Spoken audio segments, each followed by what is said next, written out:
YouTube, welcome back. We're going to cover U.S. news, so that means everyone's favorite topic, shootings. Yay! People getting shot every single fucking day, huh? Yeah, I know it happens.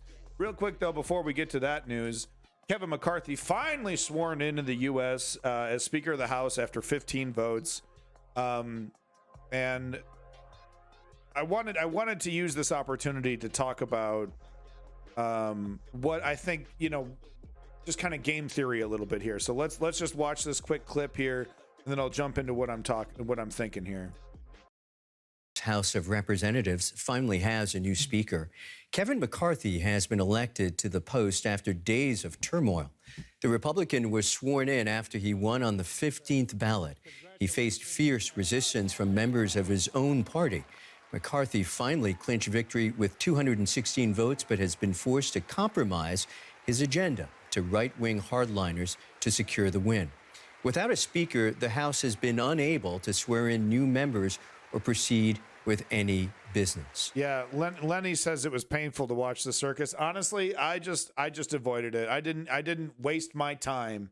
I was like, eventually they're going to vote for this guy, and then I'll cover the aftermath. But I'm just like, I just did not, after the January 6 hearings, I just didn't have the stamina to follow one more of these theatrics. Of course, we will cover this. This story does cover the violent outburst, right? Which is unprecedented, and it does say a lot, but it's also like, MSNBC bait, right? For all the wine moms, the sipsy. Oh, the liberals are so much better.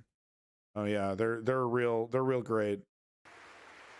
The small group of Republican holdouts angered many within their own party. And during the 14th vote, things nearly got physical when Representative Mike Rogers, the burly fellow seen there walking up in the middle of the shot, got into a heated discussion with one of the main obstructionists, Matt Gaetz. Rogers had to be pulled back from lunging at Gaetz, the Florida congressman refusing to vote for McCarthy, at one point even casting his ballot for former President Donald Trump. But I mean, McCarthy was going to do exactly what these hardliners want anyway. It was never any policy disagreements. What it was is like, I want high committee seats. I want power. That's what this was about. It had, like, none of these guys, McCarthy doesn't disagree with these hardliners at all. Gay marriage is on the fucking chopping block. Fucking, who knows? I mean, who knows? Who knows what kind of shit they're going to try to get away with? Thankfully, they can't, right? So it's what it's going to be is a whole lot of fake ass time wasting investigations into, Hunter Biden's laptop and God knows what else, right? Who fucking knows what else? But in terms of agreement, he's not, he totally agrees with the hardliners. The only thing he disagrees with is how they deliver their message. That's it. And yeah, Davey's wondering, will McCarthy punish Boebert and Gaetz? And I'm a little curious to see that as well. And that we're going to talk about that in a minute here. Exactly, Jack. After the longest fight for the House speakership in over 160 years, McCarthy finally made it across the finish line. My father always told me. Shut the fuck up. Shut the fuck up.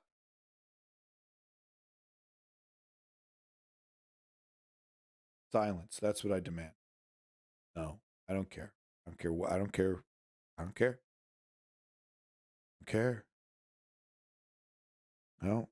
He holding big titties. I don't know. I don't care. I don't care what he's saying. I don't care. I don't care. I would rather listen to hot diarrhea.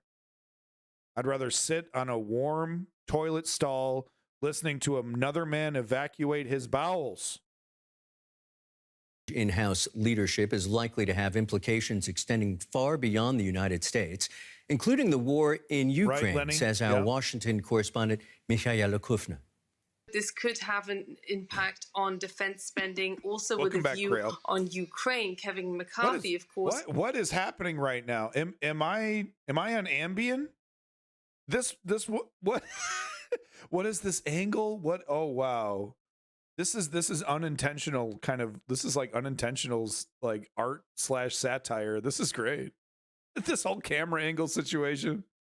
in the past having said that there won't be any blank checks anymore. So this makes the life of Joe Biden harder when he vowed to Ukraine that he would do whatever it takes. Although we do expect there to be solid funding to go forward, we expect yet more high drama when it comes to policy areas that also even impact the war in Ukraine, where there is broad support that the US wants to be that staunch ally, pushing back Russia with its ambitions in Europe and potentially further afield, also with a view on China. Okay, big sister. Thank you, big sister. Okay, so just to catch everybody up real quick, I'm gonna try to keep this as concise as possible here. I'm gonna try not to rant. Okay, so it is currently my prediction that in 2024, Ron DeSantis is going to win very handily in the presidential race, and defeat Joe Biden or whoever runs, and that will usher in basically the end of democracy, because Ron DeSantis, being a smart fascist, will finalize the project that Steve Bannon and actually the Tea Party, and even before that, with Newt Gingrich, this project that the Republicans have been working on for decades now, which is to basically, and is really ramped up. Like, it started with Newt Gingrich with the Project for New American Century and all this shit, and like the permanent Republican majority. But it was really ramped up in Steve Bannon's era, in the Trump era, in the MAGA era, especially after Trump, when they've seen what they can get away with. So it's my belief that in 2024, Ron DeSantis is going to win handily with the help of people like Joe Rogan and other useful idiots that think he actually cares about freedom and democracy and all those things that he talks about. Of course, he burns books and is one of the most tyrannical people that have ever led a state, especially in Florida. Easily one of the most tyrannical characters ever produced by the US government. Anyway, what if I'm wrong about the Republicans once they get in charge, them falling in line, all agreeing with this unified vision to destroy democracy and take over as a unified, authoritarian party? What if I'm wrong that not that they want that, because of course that they want it, but that they are capable, that they are competent enough to achieve that goal. So the reason why I'm questioning myself and I'm bringing this up is because that's what we saw here with this whole McCarthy circus, right? Was this group of 20 hardcore MAGA, QAnon, election denying type freaks, the minority of the Republican Party. Of course, a lot of Republicans had to pretend that they agreed with Stop the Steal because their constituency demanded that of them. So they rhetorically and all that. But at the end of the day, they agree with Mitch McConnell and they agree with the old Republican establishment. But there are the Lauren Boeberts, the Marjorie Taylor Greens, the Gates type characters that are true believers, or in the case of Gates, with Matt Gaetz there, self-serving in their corruption, right? Because Matt Gaetz wants power so that he can avoid investigations. Matt Gaetz understands this perfectly. The higher he gets up, the less likely he's going to get in trouble because he raped a child. He went across state lines and had sex with an underage girl. No biggie, right? Usual Republican stuff. So that's where I'm coming from, and that's what I'm wondering now. I haven't made any final decisions or changed my initial predictions, but this show right here that we saw was a clear sign of weakness by this fascist right, that they might be incapable of creating a consensus amongst their most extreme and amongst what they would consider moderate, which is like, I don't know, maybe gay people shouldn't be murdered in the streets. I don't know, guys. I don't know. I'm exaggerating, but only a little bit, right? They would probably say something like, well, maybe gay marriage is okay in certain states, right? But no, the Matt Gaetz, the Marjorie Taylor Greens, the Lauren Boeberts, they want to pass a federal law that says gay marriage is illegal. It's not enough for them. It's not enough to have it in some states. They'll say, oh, states' rights. Oh, we love states' rights. It's all about states' rights. They'll say that shit, but they don't fucking mean that. But that was my recalculation. I'm considering that. I'm thinking about that. Is it possible that these fascists are just too incompetent? I mean, because that's what saved us during the Trump administration. Those 4 years were stymied and held back because of Trump's obsession with himself and his own empire and his own wealth and his own riches and his own image. Had Trump been motivated to steal the election, if he had a real plan and he made sure that everyone was on board and that, and that all the fucking ducks were in a row, he could have succeeded. But his own incompetence held him back, not only in January 6th, but also in just normal governing. There was a lot of crazy things that he wanted to do that he wasn't able to accomplish because he was so wildly incompetent. The people around him stopped even listening to them. The military industrial complex stopped listening to the commander in chief. That's a fact. So is it possible that this MAGA-style right-wing fascism is just so wildly incompetent that even if they do get power, like if DeSantis wins in 2024 with the help of useful idiots like Joe Rogan, will he actually be able to accomplish anything? I'm considering it. All right. So moving on to other U.S. news. We're going to cover everyone's favorite topic, mass shootings. There was a school shooting, 5 students shot, 1 killed at a shopping center near Edmondson High School. This was yesterday. Here's the scene of the shooting at Edmondson Village Shopping Center near Edmondson West Side. In crisis, starting with Rebecca Pryor.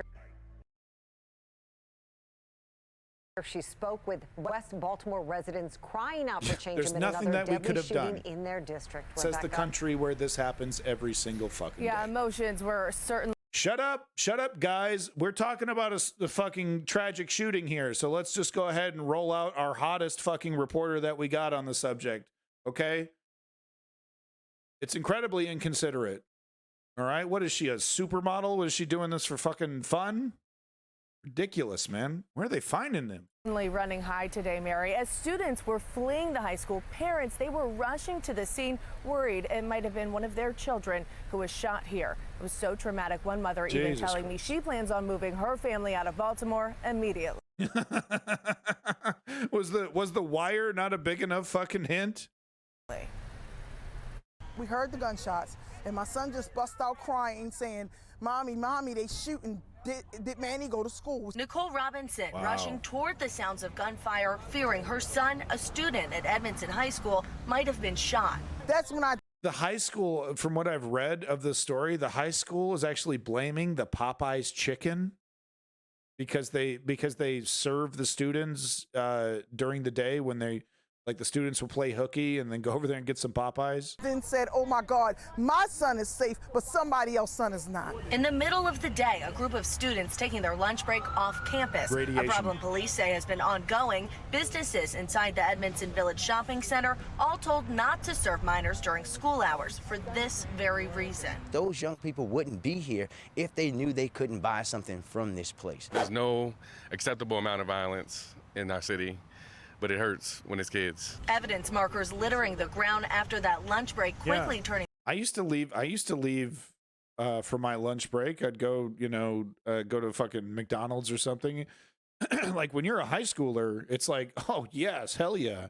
But I lived in the middle of fucking nowhere. My high school was sandwiched in between a cow farm and a cornfield, literally. I didn't live, in a situation. I didn't live right next to a restaurant. Has anyone ever been to a goddamn Popeyes? Some of these motherfucking Popeyes go hard. Okay, it's like Waffle House 2.0. And yeah, I mean, there's some shady ass characters. If I was a parent to one of these children, that's going to this Popeyes, and there's like, there's a history of shit that goes down at this Popeyes, I'd be uncomfortable with my kid being there too. And I might actually support, having some kind of ban on high schoolers, going to the store.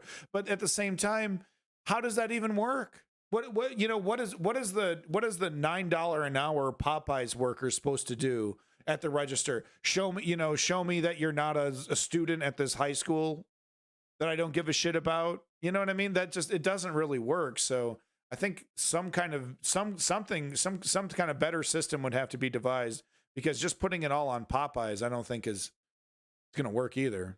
Tragic. 5 teens shot, one of them dead, another in critical condition. It's unclear what led up to the violence. One witness telling us he thought the teens were playing a game. It looked like they was all on dice. The next thing he knew, shots were being sprayed. Yeah, Davey's just pointing out that he's actually seen bans happen at restaurants for high schoolers, and I think I've seen similar things happen in the past. I mean, kids get rowdy, after school, and especially in a group, and it's funny, tip it over, you're the coolest dude ever, oh my God, you're so epic, troll, right? Like high school, the most annoying motherfuckers on the planet, dude, are some 15-year-old high school boys, you know what I mean? So, I couldn't imagine being a service worker having to deal with, little shits like that. It sounded like it was like a Uzi going off or something like that. At the scene, tensions growing amid a lack of answers from city leaders. District 8 Councilman Christopher Burnett caught in a screaming match with one of his constituents. Our children is dying. Sir, and what you doing about it? Y'all sitting in the office going... About it? And what are you doing about it? This is a passionate situation. All they did was left out of their house this morning to attend school, and they're not going to return home. Not wanting her children to face the same fate, Robinson now among those reaching a breaking point with the bloodshed in Baltimore. I'm leaving. I'm not willing to sacrifice the life of one of my children for Baltimore City. Yeah, well, that's the decision you got to make. Police say they're still searching for 2 suspects. Anyone with any information is asked to call them, and if you'd like to remain anonymous, you can always call Crime Stoppers. Reporting live in West Baltimore, Rebecca Pryor, Fox 45 News. Yeah, thank you, Rebecca Pryor. I hope you enjoy your supermodel career. Where are they finding them, man? Oh my God, that's right. Oh my God. Okay. There you go. No biggie. Another school shooting, right? Just to give you the stats, here we have the Mass Shooting Tracker website.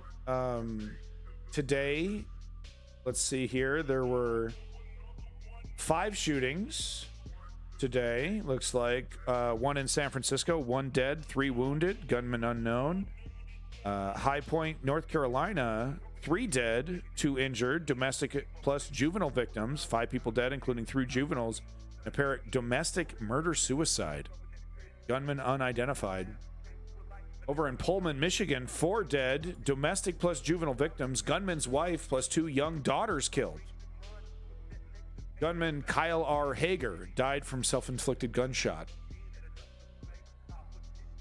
I wonder if Kyle R. Hager would have qualified for the weapon that he used to kill these people had more scrutiny been applied to Kyle in his obtaining of the weapon. Maybe it was stolen. But I wonder if the weapon that Kyle R. Hager used to murder his wife and 2 young daughters before killing himself, I wonder if that gun was purchased legally. What do you guys think?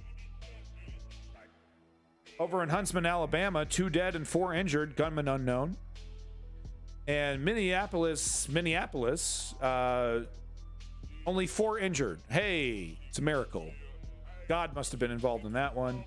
Gunman unknown. There you go. That's your mass shooting update. Literally 20 mass shootings, and we're 8 days into the new year. We've had more shootings than days. We're killing it. Davey pointing out what I was trying to point out is that most mass shootings are use weapons that are purchased legally. Depressing. Hey, no, this is just, there's no other way. There's no other way. News anagrams. There's no other way. There's no way to fix this. How do you fix this? What could fix this? It's not like there's examples in other countries where similar situations happened and then certain laws and restrictions were passed and then those incidents stopped happening. I can't think of a single thing.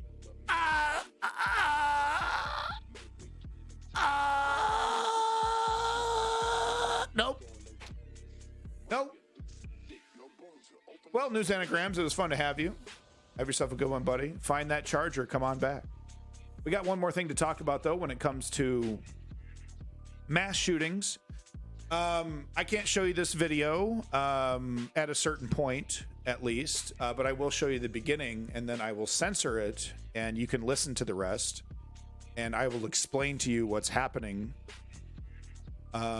Pretty gnarly shit, but this kind of shit actually happens way more often than you would know. If you are a weirdo like me and you peruse some of the more seedier parts of the internet just to get an idea of what's really happening out there, you would know that this kind of shit happens actually almost every day. This kind of shit. You fix it with thoughts and prayers. Oh yeah, I didn't think of the thoughts and prayers. I am a hero. Wow, feels good. That feels good. Feels good. They're shooting in Canada now, and most of their weapons are illegal. Yeah, they're illegal, smuggled in from the United States. All right. The debate here is where does self-defense begin and where does self-defense end? Okay, so I'm gonna play the portion that I can play for you, and then I'm gonna censor it, and then I'll play the rest, and I'll explain to you what's happening on the screen. Okay, and then after that we'll discuss. Okay, just go ahead and kill the music here. I don't know if there's any audio in this video, so I'm not sure if there is, so I guess we'll find out here. It would help if there is, but here I'll play the video up to a certain point. So the gunman, the person who ends up shooting the robber, who's right here, he's picking up money that people are throwing to him. He's demanding money. The robber is actually carrying a fake gun. Of course, nobody knew at the time that it was a fake gun, including this person here who's going to shoot this man. So here's the incident until the point that I have to stop. So here he is, as you can see, people throwing money. He's already told everyone, get the fuck on the ground. He's waving what appears to be a realistic gun. It does not look like a toy gun. And I see that the volume is a little bit loud, so I'm just going to bring that down just a touch. There he is, pocketing. He's waving it at people.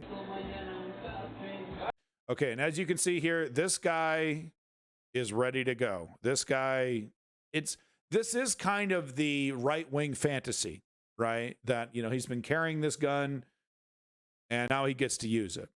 So now I'm going to have to censor it right here, because what's going to happen next is that he's going to just continue walking in this direction, probably to leave. And then at that, as the moment this guy crosses this kind of threshold right here, you know, his line of sight, basically, this guy pulls out his gun, and then you'll hear what happens.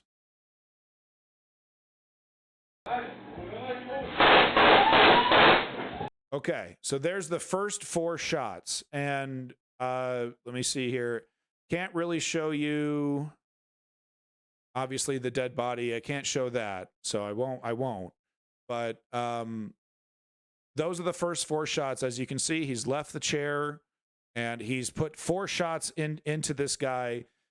This guy is now on the ground. The gun, the toy gun, which no one knew was a toy at the time, has flown away from his hands. Okay, he's been incapacitated. Right? Go ahead and continue.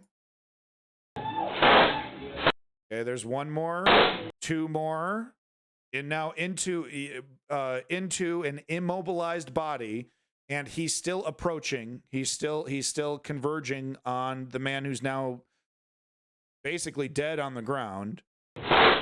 3, 4, and now he's holding it. Now his stance is like, you know, like Dirty Harry. It's basically like Dirty Harry. Okay, continues. Okay, and so that's okay. That was what, 8 shots, something like that. He then goes to pick up the gun. Okay, so then he's now picking up the gun that has like slid underneath the seat, and there's a guy that was sitting in the seat that's like way away, but the gun has slid under the seat.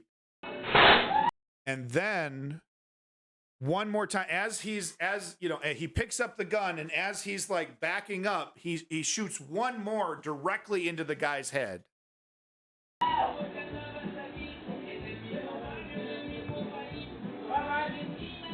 And then he kind of just stands around, just kind of dumbfounded at what just happened. Fantasy fulfilled. This is the guy that was sitting in the corner right over here that whole time.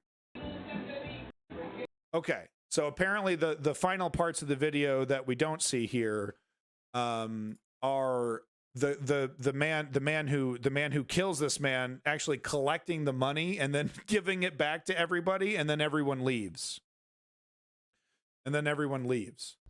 So here's the question.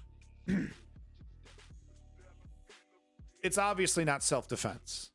It's obviously not self-defense. The second salvo and the final shots and the execution shot, obviously not self-defense. But here's the question: it's the cops. The cops don't have to show any kind of restraint when they use deadly force against people. They don't have to show. You know, it doesn't matter if you're fleeing from the cops or if you're, you know, whatever the situation, if you're getting shot in the back or shot in the front, the cop feels, oh, my life's in danger, dump the mag. So if first of all, if we're allowing people to deputize themselves, no special training needed, just, I bought a gun, now I get to be a cowboy. If that's the rule, why should civilians be held to a higher standard of use of force than our law enforcement? Right? Time and time again, right? The cop is the one, you know, emptying the mag and panicking and doesn't know what the fuck's going on. And it's like, and the court says, oh, it was actually the civilians' obligation to de-escalate. It was the civilian's fault because the civilian wasn't de-escalating enough. So I think this guy lives in a twisted and sick society, in a nihilistic society, and I think he had a nihilistic fantasy about being the hero and killing another man, and he got to live that fantasy. And I think it's disgusting. It's disgusting. One, it's disgusting that this man lives in an economic system where he felt like crime was a viable solution to his problems. So that's one problem. This guy was allowed to be fully strapped, untrained. Thankfully, he was accurate. He took him down, but that's not the case every time. I've posted more than a few videos in the Discord of stand your ground going wrong. You know, a father getting shot dead on his porch right in front of his children over a verbal argument.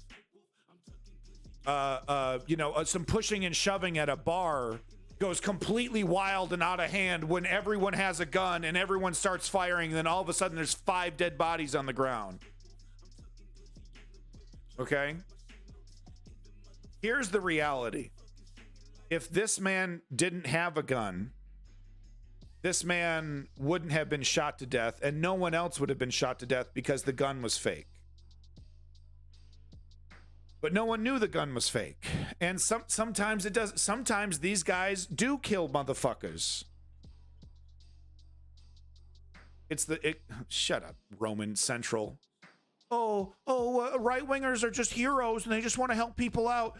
Right-wingers have a rock-hard boner and carry around a gun like a good old cowboy, waiting for this opportunity to shoot a mugger or a burglar or something. They can't wait to do it. In this instance, a man did not need to die. He would have likely been arrested later by the police and then sent to jail for his crimes. In this case, so the solution, so I'm doing a lot of complaining. What's the solution? The solution is multifaceted.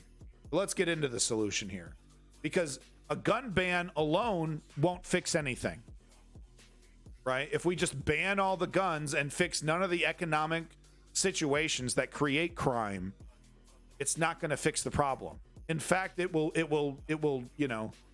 be like what the right wingers fearmonger about, and it'll be like, well, only the criminals are the ones that have weapons now. If we just were to change nothing but just ban all the guns. That's actually ironically something that the right-wing government will do once they get put in charge.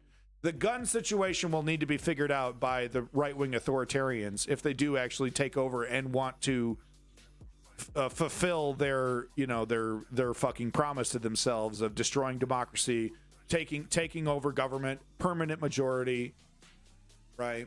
Sure, we all go vote, but that doesn't matter anymore. Republicans always win.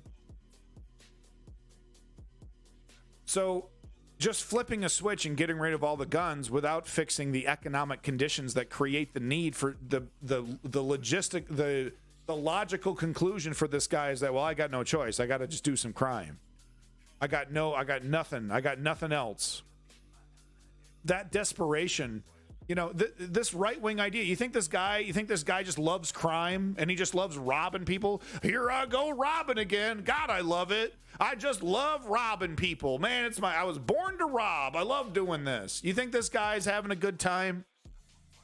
He's probably, adrenaline. He's probably excited, but you think he really wants to do this? Stick a gun in people's face and, pick up a $5 bill off the ground like a fucking stripper before you get shot in the back? He did this. This is in Texas, by the way. This guy couldn't be stupider. You think he wants to be like this? These are the conditions that are creating people like this, that are creating desperate people. And if we don't tackle that and we just go after the guns, then we are creating an unequal society.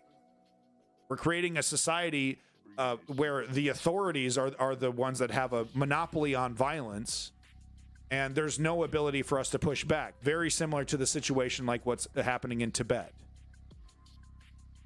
So if we're going to solve this problem, it needs to be multi-tiered and multifaceted. We need to go after inequality. We need to go after complete lack of education and resources in some of the poorest areas in the United States.